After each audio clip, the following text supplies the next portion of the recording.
আসসালামু আলাইকুম এভরিওয়ান, কি অবস্থা সবার? সবাই কেমন আছেন? আলহামদুলিল্লাহ, আমিও খুব ভালো আছি। আর ভিডিওটি আমার রমজানের দ্বিতীয় দিন। তো সবার কাছে আমার অনুরোধ, আমার চ্যানেলটি সাবস্ক্রাইব করবেন। আর এই তো রমজানের দ্বিতীয় দিনের প্রস্তুতি দুপুর থেকেই শুরু করেছিলাম ভিডিওটি। এখানে আমি খাসির মাংস, মুরগির মাংস দুটো নিয়েছি। এখন আমি মুরগির মাংসটা কেটে নিচ্ছি।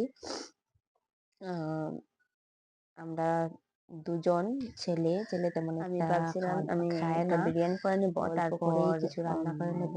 আরেকজন ভাবি সরাসরি উনি বিচি দিয়ে নিয়ে নিছেন বিরিয়ানির দায়িত্ব, মুরগির মাংস সেজন্য রান্না করব। ওনারে আমি সেজন্য মুরগির মাংসটা ছোট ছোট করে ভাবলাম কেটে নিচ্ছি।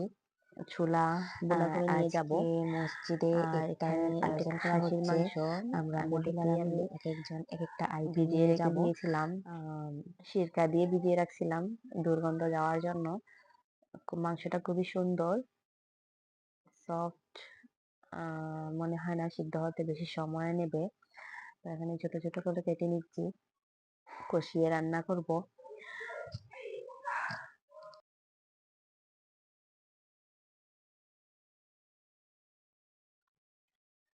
এই তো আমার প্রায় কাটাকুটি শেষ। আর এখানে ধুয়ে নিচ্ছি ভালোভাবে। অন্যদিকে ঝোলা একটা পাতিলও বসিয়ে দিছি, বিচি সিদ্ধ হতে দিছি। আমি রাসের বিচিটা আগেই সিদ্ধ করে নিই একটু লবণ হলুদ দিয়ে।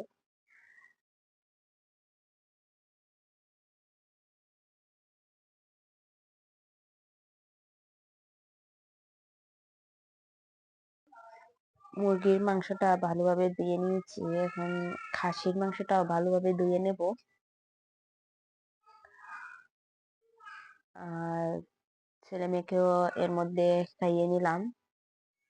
মেয়েও খেয়ে নিয়েছে, ছেলেও খেয়ে নিয়েছে। ওদেরকে খাওয়াতে গেলে একটু সময় লাগে, দুটোকে খাইয়ে দিতে হয়। তো এই তো এদিকে আমি রান্না বান্না বসিয়ে দিছি, অন্য একটা পাতিলে ছোট ছোট করে আলু কেটে বসাইছি, এটা চুলাতে দেব। আর আগে থেকেই চুলা সিদ্ধ করে রেখে দিয়েছি প্রেসার কুকারে। আমি ভিজিয়ে রাখি না, ধুয়েই প্রেসার কুকারে সিদ্ধ করে নিই, খুব সুন্দর সিদ্ধ হয়ে যায়। তো এইটাতে আমি বসাবো এখন খাসির মাংস। পেঁয়াজ বাটা দিয়ে দিলাম।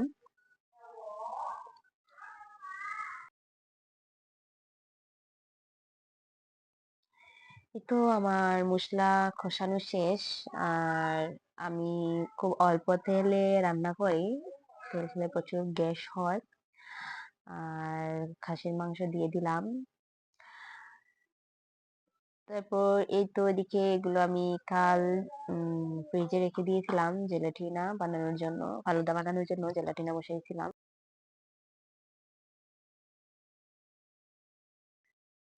এই তো এগুলো আমি এখন স্লাইস করে কেটে নিব।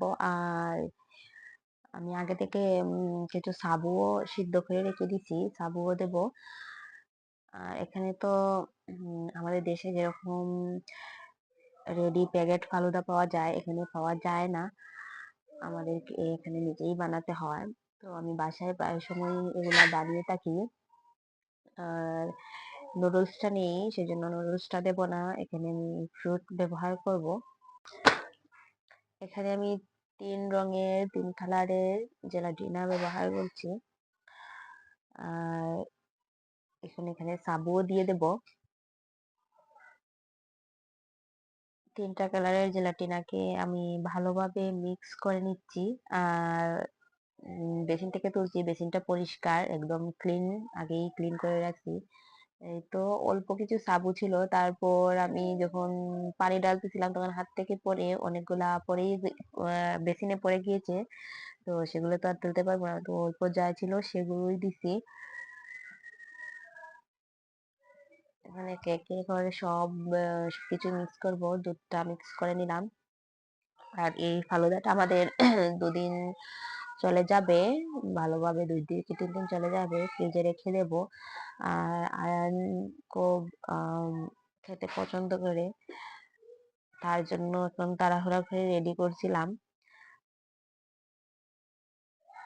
ও তো খাবেই, ও তো আর রোজা রাখবে না, ছোট মানুষ। তো এখানে একটা আমি কলা দিয়ে দিচ্ছি, দুইটা কলা কেটে দিব ছোট ছোট করে।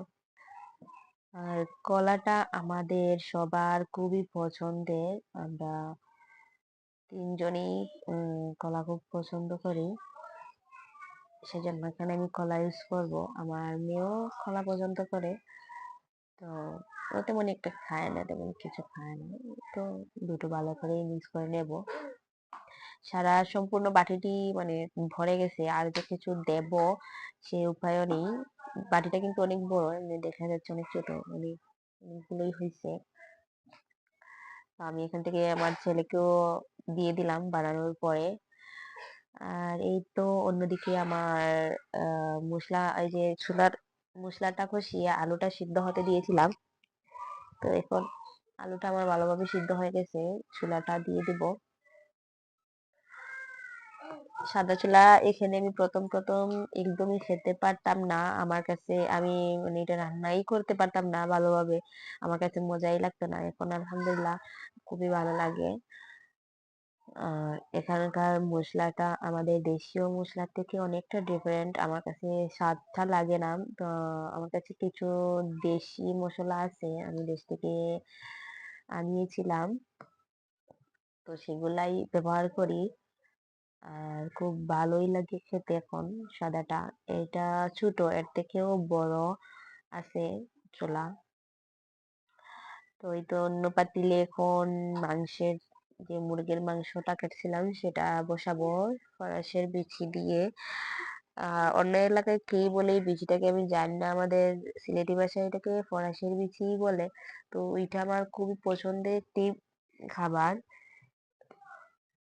তো প্রায় সময়ই আমি রমজানে দুইটা রেসিপি রান্না করি, কারণ আমাদের দুজনেই তো আমি একটু বেশি খাই, কিন্তু উনি একদমই অল্প খান, সেজন্য এত বেশি আমাদের লাগে না তরকারি, অনেকটা থেকে যায়। আর মাছ বললে দেখা গেছে আমি মাছ মাংস বললে বড় বড় দুই পিস রান্না করি। তো এবারে আমি সবসময় 3 পিসই রান্না করছি, কারণ আয়নের দুপুরের খাবারের জন্য আহ রান্না করতে হয়, সেজন্য একসাথেই রান্না করি, এভাবেই রান্না করি। আর এই তো এই পাতিলটা আমি দেশ থেকে নিয়ে এসেছিলাম, আর আরেকটা পাতিলও আছে, সেটাও নিয়ে এসেছিলাম। এই পাতিলে রান্না করতে আমার ভীষণ ভালো লাগে। আর এগুলো অনেক ছোট ছোট, এগুলোতে রান্না করতে আমার ভীষণ ভালো লাগে। তো আর কার কার ভালো লাগে অবশ্যই জানাবেন। রান্নার ভিডিও আর কি সম্পূর্ণ কি ভিডিও দেব, সবাই যেভাবে রান্না করে আমিও সেভাবে রান্না করি, আলাদা কিছু না, সেজন্য তেমন লম্বা করে ভিডিওটি দেখাচ্ছি না। তো এদিকে আমার রান্না বান্না সম্পূর্ণ কমপ্লিট, এখন শুধু আমি ঘরটা গুছাবো, ঘরটা গুছিয়ে মসজিদে চলে যাব। তো এদিকে আমার রান্না বান্না শেষ, একটু মুড়ে ধরে গেছে খেয়াল না থাকায়। তো এদিকে আমার চুলাটাও রেডি করে নিছি মসজিদে নিয়ে যাওয়ার জন্য, ঘরটর গুছিয়ে মসজিদে চলে গিয়েছিলাম। এই তো তারপর আমরা মাগরিবের নামাজ পড়ে এখানে যে যা নিয়ে এসছে সবকিছু একটু একটু করে ভিডিও করছিলাম, এত মানুষ আমি ভিডিও করতে পারছিলাম না ভালোভাবে। তো এদিকে সবকিছুই আমরা রেডি করে নিচ্ছি, মসজিদে প্রচুর মানুষ হয়েছিলেন। আর এই তো এক একজন এক একটা নিয়ে এসেছেন, আলহামদুলিল্লাহ সবার হয়ে গেছে, পুরুষরাও খেতে পারছে। তো ভিডিওটি সম্পূর্ণ কেমন লাগলো অবশ্যই জানাবেন। খাওয়া দাওয়া শেষে আমরা তারাবি পড়ে সবাই বাসায় চলে যাব। আর সবাই ভালো থাকবেন, আসসালামু আলাইকুম।